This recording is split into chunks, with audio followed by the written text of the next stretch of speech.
Dari sudut pandang fenomena alam, kekuatan sihir yang digunakan oleh Qin Yichen lebih sewenang-wenang daripada penatua kelima dari klan berdarah.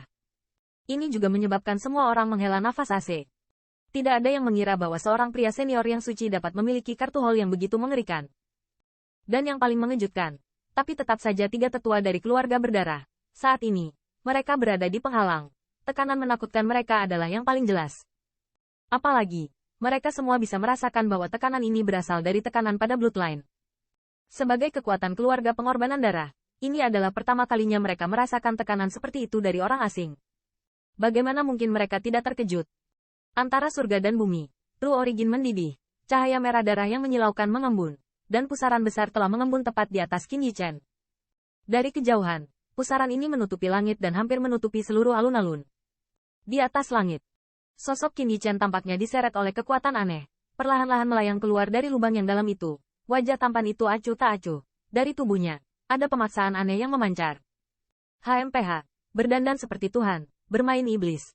Melihat ini, penatua kelima mendengus dingin. Cakar darah dari energi darah telah dikonsolidasikan lagi, dan tampaknya langkah Qin Yichen ini juga sedikit cemburu. Fluktuasi pada cakar setan darah lebih keras dari sebelumnya. Siu. Dengan suara membelah suara udara, cakar hantu itu berkedip-kedip, merobek ruang, mengamuk lagi pada Qin Yichen. Melihat posturnya, seolah-olah untuk menebus yang pertama tidak ada penyesalan bahwa Qin Yichen dibom. Di hadapan pukulan ini, wajah acuh tak acuh Qin Yichen tetap tidak berubah. Saat energi melonjak di tubuhnya, pusaran di atasnya juga bergetar hebat. Akhirnya, dalam tatapan ngeri yang tak terhitung jumlahnya, sebuah cakar besar merobek pusaran itu dan muncul darinya. Dari cakar tajam itu, bahkan pembangkit tenaga listrik tingkat raksasa di puncak suci, merasakan semacam gelombang yang berdenyut. Cakar naga sejati. Hati Qin Yichen berteriak dengan marah. Tiba-tiba, cakar raksasa besar benar-benar merobek pusaran dan mendarat di bagian langit dan bumi ini. Di atas cakar raksasa itu, ditutupi dengan baju besi bersisik berwarna darah, atmosfer megah, segera menyapu langit. Dengan munculnya cakar raksasa ini, True Origin yang mendidih antara langit dan bumi menjadi gila. Cakar raksasa yang tergantung di langit, seperti cakar pemusnahan, akan meledak menjadi kehancuran kapan saja. Kekuatan magis yang sangat menakutkan.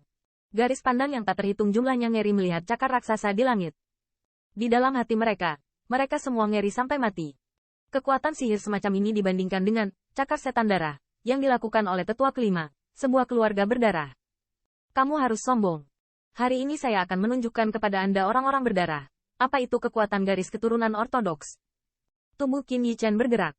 Setelah muncul di cakar raksasa, matanya tajam. Dia melihat cakar darah yang keluar, lalu jantungnya bergerak. Langit dan bumi bergejolak, dan raksasa itu penuh keagungan. Cakar datang langsung dari udara, mengamuk dengan kekuatan penghancur yang tak terbatas. Bang! Cakar raksasa belum mendekat. Bahkan di kejauhan penatua kelima, seluruh pakaiannya dikejutkan oleh perburuan, dan jejak kekuatan terus-menerus tergores di sekujur tubuhnya seperti pisau. Tanah yang keras ditutupi jejak yang dalam dari jalan yang ditarik. Tatapan Elder kelima juga menatap cakar raksasa yang bersiul. Di antara matanya yang berlumuran darah, cahaya merah menyala, dan kemudian dia menarik napas dalam-dalam. Morin berkata, keluarkan kata-kata gila. Hari ini aku ingin melihat, keberanian apa yang kamu berani katakan kekuatan garis darah ortodoks 4 kata di masa lalu pria. Siu. Dengan jatuhnya minuman, tubuh tetua kelima bergetar, dan esensi darah menyembur dari mulutnya, seperti panah darah, langsung jatuh ke bayangan ilusi di depannya.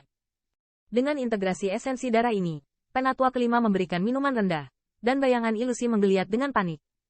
Untuk sesaat, gelombang yang sama kerasnya menyapu darinya. Energi darah yang mengerikan merayap, dan akhirnya di bawah tatapan garis pandang yang tak terhitung jumlahnya, bayangan ilusi itu benar-benar mengeras. Siluet besar itu tampak seperti mandi dewa setan darah. Membengkak di atasnya energi darah itu meresap. Seolah-olah Anda ingin ubah langit dan bumi ini menjadi api penyucian Asura. Bang! Dalam hembusan nafas itu, gejolak dahsyat yang awalnya menyapu tubuh penatua kelima tiba-tiba menjadi sunyi, seolah-olah ditekan oleh siluet itu. Dapat dilihat bahwa kekuatan ajaib dari tetua kelima ini juga cukup kuat. Jika siluet seperti dewa iblis itu kokoh, mata tetua kelima tiba-tiba menjadi sensasional. Dia menatap cakar raksasa yang bersiul, terbanting keluar, suara minum dalam-dalam, terdengar di langit. Darah iblis, pembantaian dan api penyucian. Di atas alun-alun, siluet mandi dewa setan darah tiba-tiba bergetar, dan kemudian melewati langsung melalui langit, menyatu dengan cakar darah, dan kemudian dengan ganas mengamuk pada cakar raksasa dengan keagungan yang tak ada habisnya. Bang! Di bawah mata kejutan yang tak terhitung jumlahnya, Keduanya adalah kekuatan sihir yang mengejutkan, dan mereka akhirnya bertabrakan di udara alun-alun. Pada saat itu, langit dan bumi bergetar, satu demi satu menakutkan, sangat dahsyat. Badai menyapu dengan liar. Dalam badai itu, siluet Dewa Setan Darah bertabrakan dengan cakar raksasa itu, terus-menerus menikis satu sama lain, dan kekuatan garis keturunan bercampur menjadi ledakan keras. Namun, agak mengejutkan bahwa meskipun keduanya mengalami kebuntuan sementara, semua orang dapat melihat bahwa cakar raksasa yang penuh keagungan saat ini masih memiliki sedikit keunggulan. Di bawah kebuntuan keduanya, udara agung yang diayunkan oleh cakar raksasa ini tampaknya mampu menahan yang terakhir dan membiarkan yang terakhir terkikis, tetapi tidak tergerak olehnya.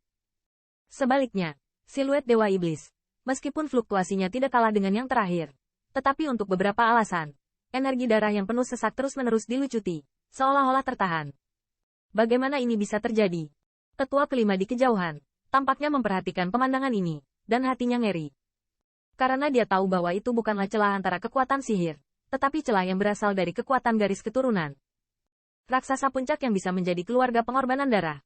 Di jalan pertumbuhan, dia tidak tahu berapa banyak pembangkit tenaga kuat kekuatan garis darah yang telah ditelan.